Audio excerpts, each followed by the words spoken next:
2 adet orta boy domates kullanıyorum. Domatesleri yıkadım, kök kısmını kesiyorum ve tahtanın üzerinde yaklaşık 1 santim kalınlığında dilimliyorum. 6-7 adet de sivri biberim var, küçük küçük. Küçük oldukları için bölmüyorum. Biberiniz uzunsa 2'ye 3'e bölebilirsiniz. Yayvanca bir tavanın içerisine yaklaşık 2 yemek kaşığı kadar sıvı yağ, 1 yemek kaşığı kadar tereyağını aldım.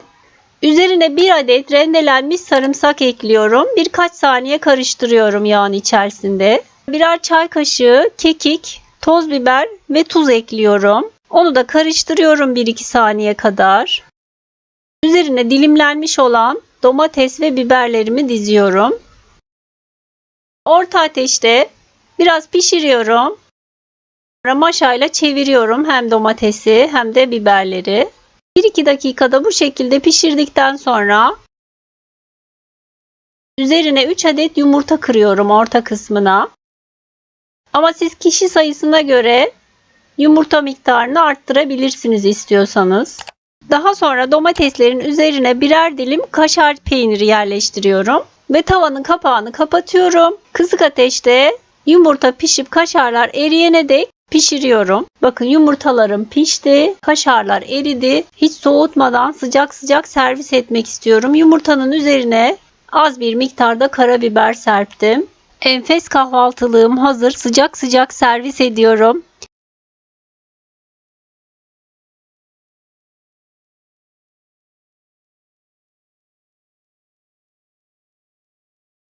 İki adet orta boy patatesi, bakın kabuklarını soydum. Videoda gördüğünüz gibi ince ince doğruyorum. Daha sonra tavamın içerisine 3 yemek kaşığı sıvı yağ aldım. Üzerine doğramış olduğum patatesleri ekledim. Az bir miktarda tuz ekleyip karıştırıyorum.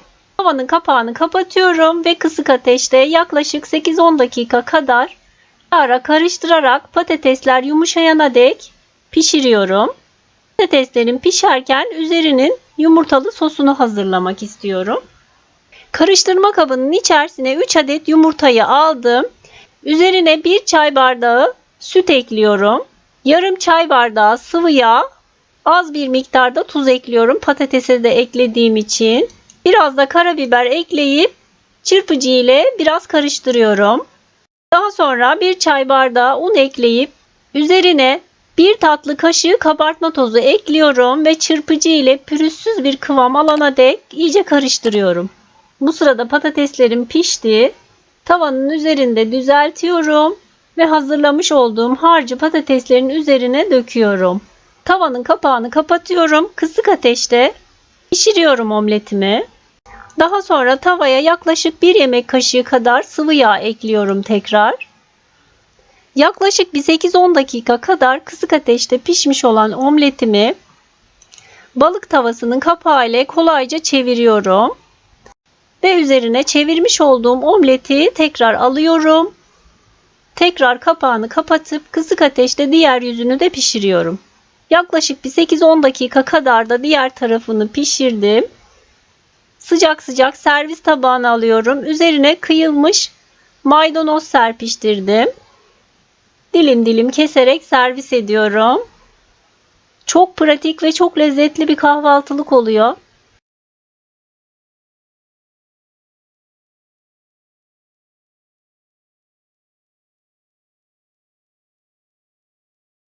Merhabalar, Elif'in mutfağına hoş geldiniz. Bugün sizlere yine çok pratik bir şekilde hazırlayabileceğiniz enfes bir kahvaltılık domatesli kaşarlı yumurta kapama tarifimi paylaşmak istiyorum. Yeni tariflerimden haberdar olabilmek için kanalıma abone olup zile basarak bildirimleri açmayı unutmayınız. Öncelikle 3 adet yumurtayı 1 tatlı kaşığı tuz ekleyerek haşlıyorum. Ben yumurta haşlama aparatı kullandım ama siz kullanmayacaksanız yaklaşık 7 dakika kadar haşlamanız yeterli olacaktır.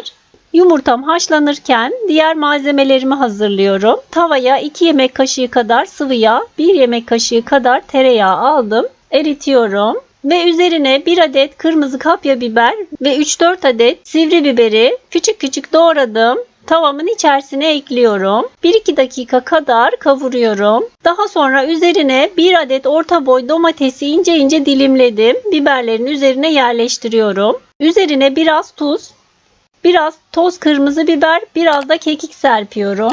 2 dakika kadar diğer tarafını pişiriyorum ve maşayla çeviriyorum. Haşlanmış olan yumurtalarımın kabuklarını soydum. 2'ye kesiyorum ve tavama yerleştiriyorum. Üzerine biraz tuz ve karabiber ve ince kıyılmış maydanoz serpiyorum. Daha sonra rendelenmiş kaşar peynirini serpiyorum ve tavamın kapağını kapatıyorum. Kısık ateşte yaklaşık 5 dakika kadar kaşar peynirleri eriyene dek pişiriyorum. Yumurta kapamam hazır. Bakın kaşar peynirleri eridi, gayet güzel pişti. Sıcak sıcak servis ediyorum.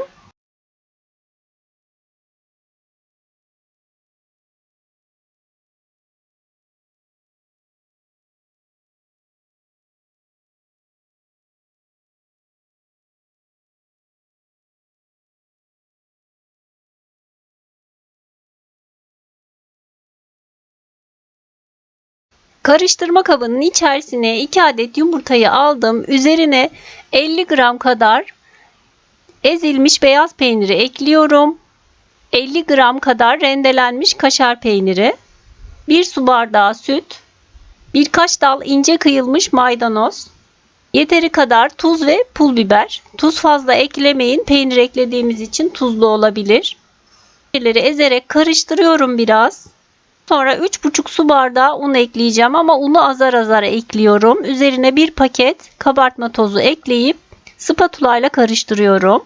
Unun tamamını ekledim. Toplamda 3,5 su bardağı un ekledim. Spatulayı çıkarıyorum. Elimle yoğurmaya devam ediyorum. Ele hafif yapışan kıvamda bir hamur oluyor. Tekrar un ilavesi yapmıyorum. Hamurum hazır. Üzerine hafifçe un serperek tezgahın üzerine alıyorum. Hamuru ikiye bölüyorum. Daha sonra hafifçe un serperek, bakın videoda gördüğünüz gibi elimle bastırarak açıyorum. İsterseniz merdane ile de açabilirsiniz ama yumuşak kıvamlı bir hamur olduğu için zaten çok kolay bir şekilde açılıyor. Tavamın büyüklüğü kadar açıyorum hamurumu. Daha sonra hamur kesme aparatıyla dilim dilim kesiyorum. Bakın videoda gördüğünüz gibi. İsterseniz bıçakla da kesebilirsiniz. Tavaya 1 çay bardağı sıvı yağ alıyorum ve yağ kızdırıyorum. Üzerine hamurumdan dilim dilim hamurumu yerleştiriyorum. Kızarmış olanları çeviriyorum. Orta ateşte kızartıyorum. Çok harlı ateşte olmasın. Her iki yüzü de kızarmış olan hamurlarımı tabağa çıkarıyorum ve sıcak sıcak servis ediyorum.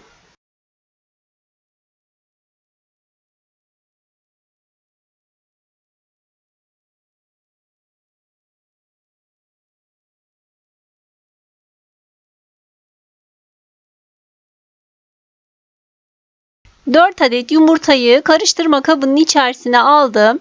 Üzerine 2 dolu yemek kaşığı un ekliyorum. Fazla tepeleme olmasın. Üzerine 1 tatlı kaşığı kabartma tozu, yeteri kadar tuz, karabiber ve pul biber ekliyorum. Birkaç dal ince kıyılmış maydanoz, isterseniz eklemeyebilirsiniz. Çırpıcı ile iyice karıştırıyorum. Daha sonra üzerine 1 kase kadar ezilmiş beyaz peynir ekliyorum. Yaklaşık 50 gram kadar.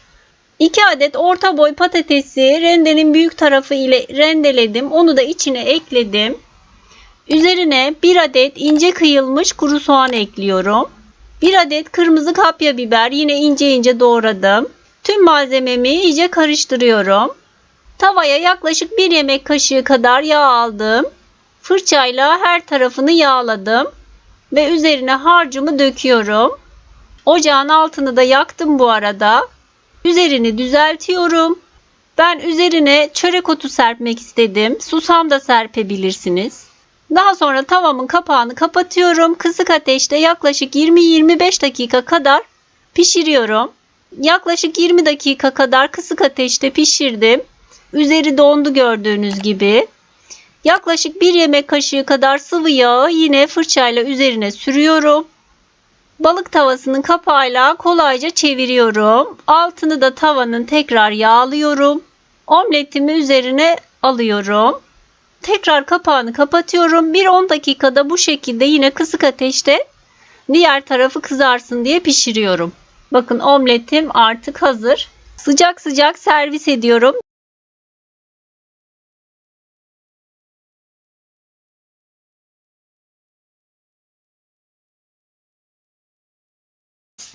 Omletim için 2 adet orta boy patates kullanıyorum. Patatesimi soydum, tahtanın üzerinde küp küp doğruyorum. Bakın gördüğünüz gibi. Yayvanca bir tavanın içerisine 2 yemek kaşığı kadar sıvı yağ, 1 yemek kaşığı kadar tereyağını aldım. Yağım eridi. Üzerine doğramış olduğum patatesleri ekliyorum. Yeteri kadar tuz serpiyorum. Karıştırıp tavanın kapağını kapatıyorum. Bir 7-8 dakika kadar kısık ateşte patatesler yumuşayana dek pişiriyorum ara ara karıştırarak. Patates pişerken bu sırada biberlerimi doğruyorum. Bakın 4-5 tane küçük boy sivri biberim vardı. Küçük küçük doğruyorum. İç tohumlarını temizledim. 1 adet orta boy kırmızı kapya biber, onu da küçük küçük doğruyorum. Patatesi ara ara karıştırıyorum. Biraz daha pişmesini istiyorum. Kapağını kapatıp pişirmeye devam ediyorum. Yaklaşık 8 dakika gibi bir sürede patatesler pişti. Üzerine doğramış olduğum kırmızı ve sivri biberi ekliyorum. Karabiber ve pul biber ekliyorum. Karıştırıp tekrar kapağını kapatıyorum. Bir 5 dakika kadar da biberlerin pişmesini bekliyorum. Bu sırada sucuğu doğrayacağım. Yaklaşık 100 gram kadar sucuğum var. Yine küp küp doğruyorum onu da. Aslında miktarları size kalmış. Kaç kişilik yapacaksanız miktarlarını azaltıp çoğaltabilirsiniz. Biberler de pişti. Üzerine doğramış olduğum sucukları ekliyorum. Birkaç dakika daha ara ara karıştırarak sucuğu pişiriyorum. Daha sonra üzerini düzeltiyorum. 3 adet yumurtayı çatalla çırpıyorum. Üzerine döküyorum yumurtayı. Bir kase kadar rendelenmiş kaşar peyniri serpiyorum üzerine. Tavanın kapağını kapatıyorum. Kısık ateşte kaşarlar eriyene dek pişiriyorum. Bakın kaşarlar da eridi. Mis gibi omletim servis için hazır. Sıcak sıcak servis tabağına alıyorum ve soğumadan servis ediyorum. Gerçekten hem pratik hem de çok lezzetli bir omlet oldu.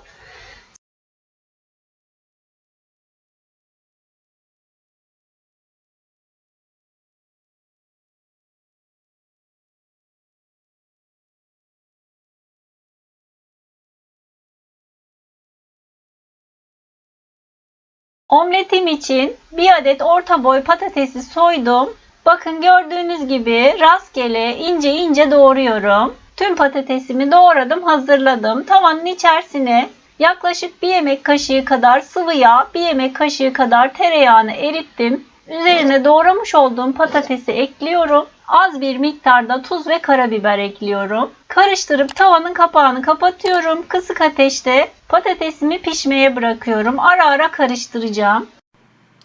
4 adet yumurtanın sarısı ve beyazını ayrı kaplara ayırıyorum. Daha sonra yumurtanın beyazını köpürene dek çırpıyorum mikserle.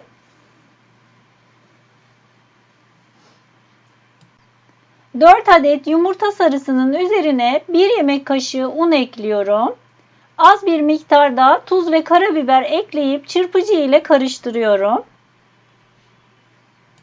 Bakın daha önce çırpmış olduğum yumurtanın beyazından 2 kaşık kadar ekleyip yine çırpmaya devam ediyorum. Daha sonra yumurtanın sarısını yumurta akının içerisine ekliyorum. Tekrar çırpıcı ile karıştırıyorum. Patateslerim yumuşadı, gayet güzel piştiler. Çırpmış olduğum karışımı patatesin üzerine döküyorum. Üzerini düzeltiyorum. Üzerine bir miktar pul biber ve ince kıyılmış maydanoz serpiştiriyorum. Ve kısık ateşte pişmeye bırakıyorum. Ara ara altına kontrol ediyorum kızardı mı diye. Kızardığını gördüğüm anda omletimi çeviriyorum. Bakın omletimi çevirdim. Gayet güzel kızarmış. Üzerine bir miktar rendelenmiş kaşar peyniri serpiyorum. Ve tavanın kapağını kapatıyorum. Kaşar eriyip omletimin altı kızarana dek pişirmeye devam ediyorum. Omletin altı kızardı. Üzerine de tekrar biraz maydanoz ve pul biber serpiştiriyorum. Ve sıcak sıcak omletimi servis ediyorum. Hem çok pratik hem de çok lezzetli bir omlet oldu. Umarım sizler de dener ve beğenirsiniz. Videomu izlediğiniz için teşekkürler.